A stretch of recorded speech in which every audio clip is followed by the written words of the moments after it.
Olá, meus amigos e amigas, estou aqui com o Wellington, diretor do Demutran da Itaitinga, e estou também aqui com o Coronel Deladier, secretário da Segurança Pública de Itaitinga. Eu tenho uma notícia muito boa, muito interessante para vocês.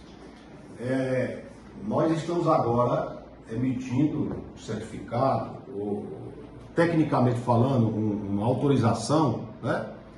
Mas o termo técnico, uma credencial para os idosos e para os deficientes físicos, tá? Então você que se encontra nessa situação, você procura o Demutran e tira a sua credencial, que vale em todo o Brasil, em todo o território nacional.